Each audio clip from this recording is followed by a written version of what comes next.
아멘. 오늘 이 시간 우리에게 주신 하나님의 말씀은 사무엘하 11장 14절에서 27절까지의 말씀입니다.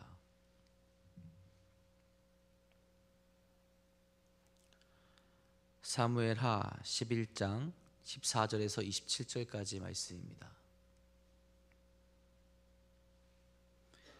오늘 우리에게 주신 하나님의 말씀 다 같이 한 목소리로 받들어 읽도록 하겠습니다.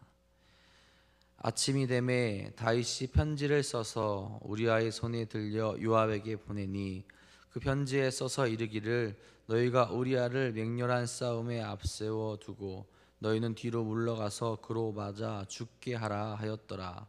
요압이 그 성을 살펴 용사들이 있는 것을 아는 그곳에 우리아를 두니 그 성 사람들이 나와서 요압과 더불어 싸울 때에 다윗이 부하 중 몇 사람이 엎드러지고 햇사람 우리아도 죽으니라. 요압이 사람을 보내 그 전쟁의 모든 일을 다윗에게 보고할세 그 전령에게 명령하여 이르되 전쟁의 모든 일을 내가 왕께 보고하기를 마친 후에 혹시 왕이 노하여 내게 말씀하기를 너희가 어찌하여 성에 그처럼 가까이 가서 싸웠느냐 그들이 성 위에서 쏠 줄을 알지 못하였느냐 요르베셋의 아들 아비멜렉을 쳐 죽인 자가 누구냐 여인 하나가 성에서 맷돌 윗짝을 그 위에 던짐에 그가 데베스에서 죽지 아니하였느냐 어찌하여 성에 가까이 갔더냐 하시거든 내가 말하기를 왕의 종 햇사람 우리아도 죽었나이다 하라. 전령이 가서 다윗에게 이르러 요압이 그를 보낸 모든 일을 다윗에게 아뢰어 이르되 그 사람들이 우리보다 우세하여 우리를 향하여 둘러 나오므로 우리가 그들을 쳐서 성문 어귀까지 미쳤더니 활 쏘는 자들이 성 위에서 왕의 부하들을 향하여 쏘매 왕의 부하 중 몇 사람이 죽고 왕의 종 햇사람 우리아도 죽었나이다 하니 다윗이 전령에게 이르되 너는 요압에게 이같이 말하기를 이 일로 걱정하지 말라. 칼은 이 사람이나 저 사람이나 삼키느니라. 그 성을 향하여 더욱 힘써 싸워 함락시키라 하여 너는 그를 담대하게 하라 하니라. 우리아의 아내 그 남편이 우리아가 죽었음을 듣고 그의 남편을 위하여 소리내어 우니라. 그 장례를 마침에 다윗이 사람을 보내 그를 왕궁으로 데려오니 그가 그의 아내가 되어 그에게 아들을 낳으니라. 다윗이 행한 그 일이 여호와 보시기에 악하였더라. 아멘. 오늘도 하나님의 사랑과 은혜가 가득 넘치는 귀한 하루, 또 평안이 넘치는 귀한 하루 될 수 있기를 간절히 소망합니다. 여러분, 거짓말을 한 이후에 이 거짓말을 올바로 잡을 수 있는 방법이 어떤 것이 있을까요? 가장 이상적이고 올바른 방법은 거짓말을 인정하고 또 용서를 구하는 방법이 있을 겁니다. 그렇게 했을 때 당장은 안 좋은 소리를 들을 수 있긴 하겠지만 더 이상 그 거짓말이 커지지 않을 거고 저도 우리들도 또 올바른 모습으로 나아갈 수 있게 되겠죠. 다른 방법은 끝까지 거짓말을 하며 숨기는 거죠. 거짓말이 거짓말을 낳게 된다라는 거죠. 아마 거짓말을 해본 사람들이라면 다 경험이 있을 겁니다. 이전에 거짓말을 숨기기 위해서 더 큰 거짓말, 다른 거짓말들이 계속 늘어나게 되는 거죠. 제가 최근에 보게 된 영상이 하나 있어요. 어떤 내용이냐면 여자친구가 있는 그 한 남자가 도박을 하게 된 겁니다. 근데 당연하게도 여자친구는 그 남자친구가 도박을 하는 걸 굉장히 싫어해요. 그래서 이 남자친구는 여자친구에게 거짓말을 합니다. 제가 도박을 한 것이 아니라 친구와 함께 있었고 친구와 함께 시간을 보내고 있었다. 그래서 이 남자친구가 이 친구에게 자기가 여자친구에게 도박을 한 걸 걸리면 안 된다라는 것을 이야기하는 장면으로 영상이 시작하게 돼요. 이 친구한테 거짓말을 같이 해달라고 부탁을 해요. 당연히 친구는 부담스러우니까 거절을 하는데 이 남자친구가 뭐라고 얘기했냐면 이미 여자친구한테 내가 너랑 놀았다라고 이미 말했다라는 이야기를 하게 됩니다. 친구가 난감해 하는데 어떻게 이야기했다니까 또 의리가 있으니까 알았다라고 하고 어떤 이야기들이 나오냐면 어떻게 거짓말 할 건지 하나하나 맞춰가요. 우리가 어디서 만났는지, 우리가 무엇을 했는지, 그리고 얼마나 같이 있었는지, 그리고 어떻게 헤어졌는지까지 다 하나하나 다 이야기를 합니다. 왜 그러냐면 이 말을 맞추지 않았을 때 거짓말이 들통나게 되니까. 그래서 같이 삼자 대면을 해서 그 이야기를 같이 나누는 내용들이 나오게 돼요. 근데 이제 여자친구가 끝까지 안 믿어요. 안 믿으니까 어떻게 하느냐? 이 친구가 연기를 합니다. 눈물을 뚝뚝 흘리면서 제가 죄송합니다. 제가 친구가 없어서 괜히 이 친구를 불러서 괜히 이런 싸움이 일어나게 했다고 이렇게 거짓말을 하면서 뚝뚝 흘리면서 이 영상이 마무리되게 돼요.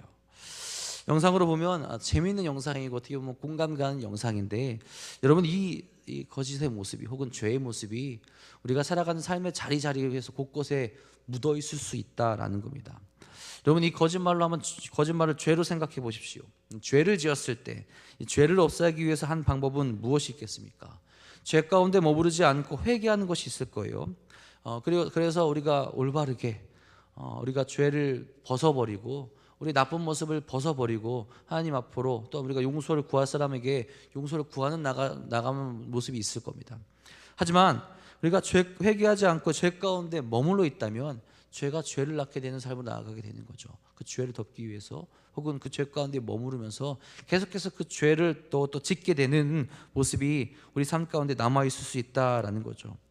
믿음의 삶을 살아가는 우리가 그 죄를 물리치 못하고 여전히 죄 가운데 있게 될 때 우리 또한 이 죄를 낳는 삶으로 나아가게 된다라는 겁니다. 오늘 우리가 읽은 말씀에서 다윗이 그러하죠. 어제 말씀에서 다윗은 이미 죄를 지었습니다. 간음을 했어요. 하나님께서 명령하신 10계명 중 하나를 어기게 됩니다. 그리고 그 죄를 숨기기 위해서 우리아를 불러들이고 밧세바로 동침할 계획을 세우게 됐어요. 여전히 죄 가운데 그것을 숨기기 위한 모습을 보이게 된다는 거죠. 그런데 그가 의도한 대로 되지 않았죠. 우리아가 나에 충성했고 전쟁 중에 있기에 군인의 신분으로서 충실히 그 모습을 행하는 것을 우리에게 보여줬습니다. 자, 그렇게 되자 다윗이 어떤 행동을 취하게 됩니까? 이제는 살인교사를 합니다. 자신이 행한 그 간음을 숨기기 위해서 혹은 남편이 되는 자를 없애기 위해서 이런 무서운 계획을 오늘 말씀에서 실행하고 있다는 거죠. 14절 15절에 이렇게 말씀합니다. 아침이 되매 다윗이 편지를 써서 우리아의 손에 들려 요압에게 보내니 그 편지에 써서 이르기를 너희가 우리아를 맹렬한 싸움에 앞세워 두고 너희는 뒤로 물러가서 그로 맞아 죽게 하라 하였더라. 자, 아침이 되었다라고 나와요. 여러분 아침이라는 표현을 하면서 다윗이 새로운 계획을 세울 것을 우리에게 나타내 줍니다. 일반적으로 아침이라고 표현한다면 그 시간에는 여러분 하나님의 말씀을 들으며 그의 인자하심을 묵상하는 것을 경험하는 시간으로 성경은 표현하곤 합니다. 그렇죠? 아침에 주의 인자하심을 내가 바라본다. 시편에도 많이 나오게 되잖아요. 하지만 지금 다윗은 그 하나님의 말씀을 묵상하고 기도하는 것이 아니라 새로운 범죄의 계획을 세우는, 새로운 죄 가운데로 들어가는, 여전히 죄 가운데에서 자신의 삶을 나타내는 모습으로 그것을 표현하고 있다는 거예요. 이것은 이 다윗이 우발적으로 혹은 맑은 정신이 아닌 실수로 이 계획을 세운 것이 아니라 계획적으로 범죄를 저지르고 있다는 것을 우리에게 가르쳐주고 있다는 거죠. 죄에 빠져 있는 자가 여전히 죄로 나아가고 그것이 얼마나 무서운지를 지금 우리에게 가르쳐주고 있다는 겁니다. 자신이 1차적으로 계획한 것이 무산되자 우리아를 죽일 계획을 세운다는 거예요. 요압 장군에게 편지를 써서 우리아를 가장 치열한 전투 현장으로 몰아넣고 그 후에 우리아만을 남겨두고 후퇴해서 그를 죽게 내버려두라고 명령을 지시하죠. 그 편지를 주는 그 편지를 우리아를 통해서 죽일 자를 통해서 또한 보내게 되지 않습니까? 얼마나 무섭고 잔인합니까? 여러분 이것이 그 전쟁에서 승리를 위한 전술입니까? 전혀 그렇지 않아요. 자신의 죄가 그 남편에게 들어가지 않도록 조치하고 있는 거죠. 자신에게 가장 큰 걸림돌이 될 만한 인물을 죽여버리라고 그렇게 이야기를 하는 겁니다. 이미 죄로 물든 마음이 더 큰 죄를 짓게 만든다라는 거죠. 어찌 보면 지금 다윗에게 있어서 이 전쟁이 지금 중요한 것이 아니라 자신의 사람을 죽이는 것이 더 큰 일인 듯 다윗은 지금 행동하고 있는 겁니다. 자, 다윗은 완전히 판단력을 잃어버렸죠. 그가 어떻게 왕위에 올랐고 누구를 따라가야 하고 지금 어떻게 행동해야 되는지 전혀 깨닫지 못합니다. 하나님을 따르고 하나님의 말씀에 따랐고 하나님의 뜻에 따랐기에 그가 이 자리에 올랐고 하나님께서 그를 사용하시고 그에게 더 강성하게 하신 것을 분명히 알 텐데도 불명하고 그 모든 판단력을 잃어버렸다라는 거예요. 오직 우리아를 죽일 목적만이 그에게 지금 남아 있습니다. 그 목적이 다윗이 살아오면서 누구에게 물어야 되는지를 잊어버리게 만들었다라는 거죠. 죄가 더 큰 죄를 낳는 모습으로 계속해서 그를 남아있게 만드는 겁니다. 그 죄악된 명령에 요압이 동참하게 되죠. 여러분 그가 다윗의 상황을 알았는지는 우리가 알 수 없습니다. 다만 그는 다윗의 명령을 충실하게 이행하죠. 자신이 알고 있는 가장 위험한 지역, 용사들이 있는 그 지역으로 우리아를 보내게 됩니다. 16절에 이렇게 말합니다. 요압이 그 성을 살펴 용사들이 있는 것을 아는 그곳에 우리아를 두니. 자, 요압은 지휘관이니 어디가 가장 위험하고 덜 위험한 것인지 알 거예요. 또한 어디로 가면 병사들이 많이 죽게 될 것인지도 알고 있었을 겁니다. 그런 제일 위험한 곳에 다윗의 명령대로 우리아를 보내게 되죠. 그리고 그곳에서 우리아가 죽임을 당하게 됩니다. 자, 요압은 이것이 전투를 벌이다 어쩔 수 없이 일어난 것처럼 보이기 위해 다른 부하들도 그곳에서 보내고 같이 죽게 만들죠. 어찌 보면 그렇게 죽어도 되지 않을 자들을 한 사람의 악한 마음으로 인하여서 허무하게 죽게 내버려 둡니다. 자, 우리아가 죽게 되자 요압은 다윗에게 바로 전령을 보내게 돼요. 요압은 혹시라도 다윗이 화를 낼까 해서 전령에게 우리아가 죽었다라는 내용을 꼭 전하라고 그렇게 이야기를 합니다. 무리하게 행동을 하다가 부하가 죽었으니 화도 낼 법하죠. 그렇죠? 어찌 보면 이것은 지휘관으로서 해서는 안 될 행동을 한 거니까요. 자, 그러니 왕의 명령이 담긴 그 소식도 함께 전하게 하는 겁니다. 자, 전령은 아무것도 모르고 그대로 다윗에게 보고를 하는데 그 보고를 받고 다윗이 어떻게 반응을 합니까? 25절에 이렇게 반응해요. 다윗이 전령에게 이르되 너는 요압에게 이같이 말하기를 이 일로 걱정하지 말라. 칼은 이 사람이나 저 사람이나 삼키느니라. 그 성을 향하여 더욱 힘써 싸워 함락시키라 하여 너는 그를 담대하게 하라 하니라. 마치 요압에게 어쩔 수 없는 상황이라면서 괜찮다고 위로하는 것처럼 보이죠. 참 자상한 왕이라고 우리가 느낄 수도 있어요. 아무것도 몰랐다면 그렇습니다. 근데 실상은 무엇입니까? 다윗이 지금과 같이 반응한 것은 이 모든 일이 다윗이 명령하여서 우리아를 죽이라라고 그렇게 명령한 일 때문에 일어난 것임을 그가 알고 있기 때문에 그렇다라는 거죠. 우리아가 죽었다는 그 사실 하나만으로 다른 그 모든 사건을 지금 덮고 있는 겁니다. 지금은 다윗에게 중요한 것은 아군의 희생이 얼마나 많으냐가 아니라 자신의 죄가 덮여졌다라는 거죠. 자신의 계획이 성공했다라는 거예요. 우리아와 그와 부하가 죽은 것이 전쟁으로 일어나 칼로 죽게 된 어쩔 수 없는 상황인 것처럼 이야기하면서 위로하고 있다라는 거죠. 실은 그 안에 숨겨진 살인 교사가 있음에도 불구하고 그것을 가리고 이제 더욱더 힘써 싸우라고 그렇게 격려하고 있는 모습으로 나타낸다라는 거죠. 아무것도 모르는 사람이 보자면 감동받겠지만 이것을 아는 사람이 본다면, 우리 입장에서 지금 성경을 읽는 우리 입장에서 본다면 이것이 얼마나 뻔뻔하고 무서운 모습입니까? 그런 모습이 지금 다윗에게 나타나고 있는 겁니다. 하나님을 온전히 따랐던 사람에게 이 죄의 악한 모습이 나타나고 있다라는 거죠. 여러분, 우리아가 죽고 나서 그의 아내인 밧세바가 굉장히 슬퍼하죠. 우리아의 아내는 그 남편 우리아가 죽었음을 듣고 그 남편을 위하여 소리내어 우니라. 다윗으로 인하여서 강제로 동침하고 임신까지 하였는데 남편까지 죽게 되니 그의 심정이 어떻겠습니까? 그런데 다윗은 그런 그녀를 자신에게 데려옵니다. 당연히 자신이 벌인 일에 대해서는 전혀 이야기하지 않았을 거예요. 마치 자신의 부하의 죽음을 안타까워하며 미망인이 된 여자를 자신의 아내로 삼아주는, 어떻게 보면 좋은 왕의 이미지를 보여줬을 겁니다. 남편이 잃은 부하의 장수를 아내를 도우며 책임져주는 모습이지 않습니까? 끝까지 사람들을 속이며 어찌 보면 밧세바까지 속이며 악한 가운데로 나아가는 다윗의 모습이 나타나고 있는 거죠. 자, 그런데 이것을 하나님께서 어떻게 보십니까? 이렇게 끝나지 않죠. 27절 마지막에 이렇게 말씀합니다. 그 일이 여호와 보시기에 악하였더라. 죄를 짓고도 회개하지 않고 오히려 더욱 뻔뻔하게 더 큰 죄들을 짓고 있는 다윗의 행동은 하나님께서 모두 알고 계셨다라는 거예요. 그리고 그 행동이 굉장히 악하다라고 여기고 계신 겁니다. 이것은 이후에 당연히 하나님께서 다윗을 악하다고 판단하시고 그에 대해서 책임을 물으시겠다라는 그런 것을 우리로 하여금 깨닫게 하죠. 다윗이 그러면 어떻게 나아갑니까? 다윗이 죄된 마음이 들어선 그 순간부터 그 죄된 모습을 자기 방법대로 해결하기 위한 모든 방법까지 죄에서 죄로 끝나게 되는 것을 보게 되죠. 단 한순간도 하나님께 나아가지 않았고 하나님을 만나야 되는 그 아침이 아니라 죄로 새로운 죄를 범하게 되는, 죄를 계획하게 되는 그 모습으로, 그 아침으로 그 모습이 바뀌지 않았습니까? 그리고 끝까지 자신의 죄를 숨기는 모습으로 그가 나아갑니다. 사람을 죽이고 어찌 보면 우리아의 아내를 우롱하는 모습, 남편을 죽인 자의 남편이 또 되어주는 그런 모습으로, 악한 모습으로 그가 나아가게 된다는 거죠. 여러분, 우리의 삶에서 우리가 누군가를 죽이진 않겠지만 여전히 이런 죄의 삶 가운데 남아있는 경우가 참 많이 있죠. 그 죄된 삶을 계속해서 살아가기 위해서 우리는 또한 계속 죄를 짓기도 합니다.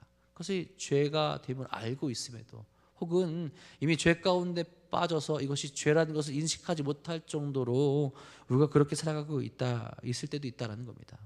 이런 모습을 보며 하나님께서 우리를 어떻게 여기실까요? 당연히 우리 다 악하다라고 판단하실 때가 있지 않겠습니까? 다만 우리를 사랑하셔서 계속해서 우리에게 돌이킬 기회와 그 시간을 주고 계신 것뿐입니다. 그렇다면 우리가 그 즉시 멈추어서 주님 앞으로 우리가 나아갈 수 있고 우리의 죄된 모습을 다 털어버릴 수 있어야 합니다. 과연 나는 어떤 모습으로 나아가고 있는지, 우리에게 지금 어떤 모습이 남아있는지 잘 생각해 볼 수 있게 간절히 소망합니다. 오늘 말씀을 바라보면서 우리 두 가지만 기억하시기 바랍니다. 먼저는 죄는 더 큰 죄를 불러올 뿐임을 기억하시길 바랍니다. 그리고 그 죄를 하나님이 알고 계심을 우리가 깨닫고 있어야 돼요. 여러분, 우리나라 속담 중에 콩 심은 데 콩 나고 팥 심은 데 팥 난다라는 그런 속담이 있게 되죠. 콩 심은 데 콩이 나지 다른 것이 열리지 아니하고 그 결과가 그대로 드러나게 된다는 거예요. 마찬가지로 우리의 삶에서 우리가 심은 대로 우리가 거두게 되어 있어요. 우리가 죄를 심었다면 죄된 모습으로 나아가게 된다는 거죠. 우리가 거룩한 것을 심었다면 하나님께서 그 거룩한 열매를 맺게 해주신다는 겁니다.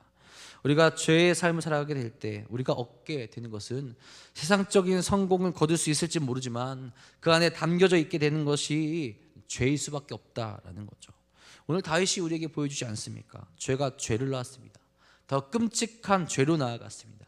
그리고 마치 모든 것이 해결되었다는 듯이 아무렇지 않게 다른 사람들에겐 좋은 모습이 보이게끔 행동을 하게 되죠. 하지만 여러분, 누가 그 죄를 알고 계시고 그것을 죄로 정죄하십니까? 하나님께서 그것을 알고 계셨고 하나님께서 그것을 정죄하셨죠. 다른 분이 아닙니다.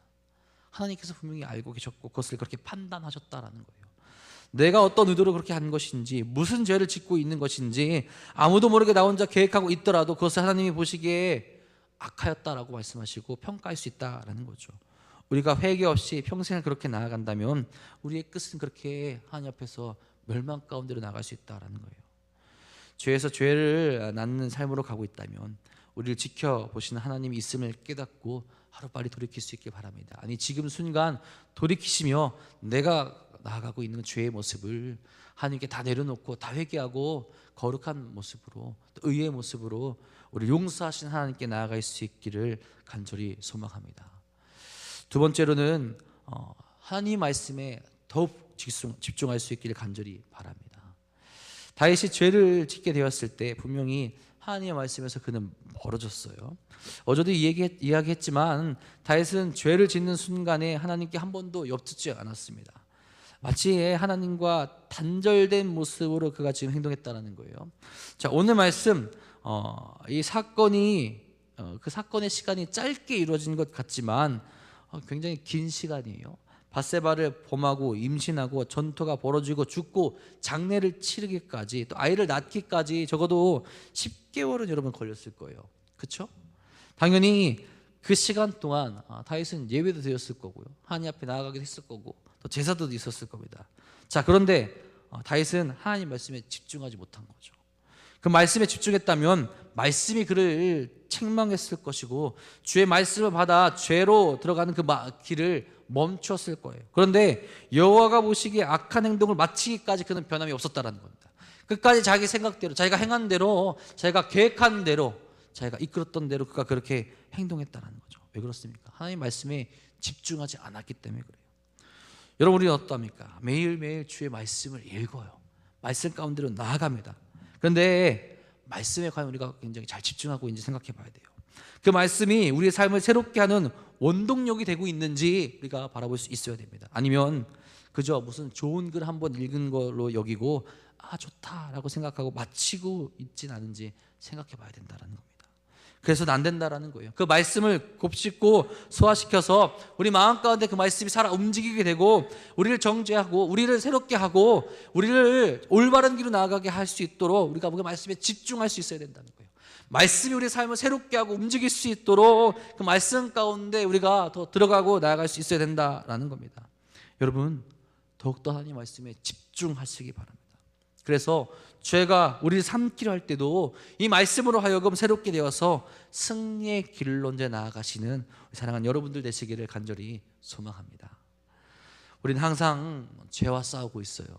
우리를 유혹하는 이 세상의 모든 것들과 싸우고 있습니다. 이길 때도 있고 질 때도 있어요. 하지만 우리가 손 놓고 있다면 우리는 죄의 노예가 되어서 하나님으로부터 멀어질 수밖에 없게 됩니다. 이제는 주의 말씀에 집중하시고 하나님의 보고 계심을 늘 깨달아서 죄에서 멀어지는 삶, 또 하나님께서 기뻐하시는 삶, 하나님과 동행하는 삶을 살아가시는 우리 사랑하는 도남동교회 성도님들 되시기를 주님의 이름으로 간절히 축원합니다. 기도하겠습니다. 사랑의 주님, 오늘 우리는 어떤 길로 나아가고 있습니까? 오늘도 여전히 우리는 죄와 싸웁니다. 오늘도 여전히 우리는 죄와 씨름합니다. 주님, 우리가 넘어질 때도 있고 연약하여서 그 죄의 유혹에 넘어갈 때도 분명히 있습니다. 주님, 그럴 때마다 주의 말씀을 의지하여서 하나님께 여쭈어서 하나님께 기도하며 우리가 그 죄의 모습에서 벗어날 수 있도록 인도하여 주옵소서. 죄가 죄를 낳는 모습 가운데 여전히 남아있는 것이 아니라 죄를 벗어버리고 나의 악한 모습을 벗어버리고 회개하며 하나님께 나아갈 수 있는, 하나님께서 기뻐하시고 하나님과 동행할 수 있는 참된 신앙인의 길을 갈 수 있는 우리 모두가 될 수 있도록 채워주시옵소서. 악한 길에 서 있다면, 여전히 죄의 길에 서 있다면 저희들이 불쌍히 여겨주셔서 우리의 굳은 마음을 제거하여 주시옵고 하나님께 나아갈 수 있는 그 은혜를 베풀어 주시옵소서. 오늘 우리에게 보였던 그 다윗의 모습, 하나님이 보시기에 악하였다라고 말씀하시는데, 주님, 우리가 두려운 마음으로 하나님께서 오늘 우리를 악하게 보시지 않는지 늘 돌이켜보며 나갈 수 있도록 채워 주시옵소서. 사랑하는 성도들, 오늘도 주 앞에 나와 기도합니다. 부르짖습니다. 우리 하여금 주님의 말씀을 더욱더 집중하게 하여 주시옵고 주께서 기뻐하시는 그 길로 온전히 걸어갈 수 있도록 채워 주시옵소서. 또한 살아가는 도남동교회 안에 지금 그 거룩한 모습이 가득 넘칠 수 있기를 간절히 소망합니다. 주께서 세우신 이 교회 안에서 우리가 더욱더 서로 하나 되는 모습으로 또한 기도하며 서로를 세우며 정말 주님께서 기뻐하시는 몸된 교회가 될 수 있도록 이끌어 주시옵소서. 우리의 머리가 되시는 주님과 함께 나아가게 하여 주시옵고 주께서 맡기신 사명을 감당하게 하여 주시옵고 그 죄된 모습, 세상의 가치를 내려놓고 나아가게 하는 우리 사랑하는 도남동교회 될 수 있도록 채워 주시옵소서. 오늘도 함께 기도하며 나가는 그 모습이 도남동교회 안에 넘치게 하여 주셔서 주의 모든 일들을 온전히 해 나갈 수 있도록 채워 주옵소서. 그 일을 감당하는데 주님, 어려워하고 힘들고 아파하는 이들이 있습니다. 아버지, 오늘도 육체적으로 힘들어서 넘어져 있는 일이 있습니다. 주님, 그들에게 역사해 주셨고 그들을 만져 주시었고 그들을 다시 세워 주셔서 거룩하신 하나님께 나올 수 있도록 인도하여 주시옵소서. 오늘도 주께 부르짖으며 나아가는 모든 이들에게 하나님의 은혜와 하나님의 복된 모습, 하나님 복된 것들을 경험하게 해 주시옵고 하나님께서 응답하여 주셔서 거룩한 길로 나갈 수 있도록 채워 주시옵소서. 오늘도 주님께서 우리와 함께 하시며 우리로 거룩하신 주님 바라보게 하실 것 믿사오며 우리 사랑하신 우리 구주 예수 그리스도의 이름으로 감사하며 기도합니다. 아멘. 하나님, 오늘도 우리를 세우시고 우리와 함께 하신 주님께 나아갈 수 있도록 인도하여 주옵소서. 헛된 모습, 죄된 모습 내려놓게 하여 주옵고 우리 살리시고 우리와 함께 하신 주님께 나아갈 수 있도록 채워 주시옵소서.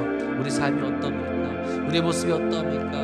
우리를 새롭게 하는 주님께로 나아갈 수 있도록 인도하여 주옵소서. 우리를 거룩하게 하시는, 우리를 채우시고 우리를 이끄시는 그 주님께로 나아갈 수 있도록 함께 하여 주옵소서.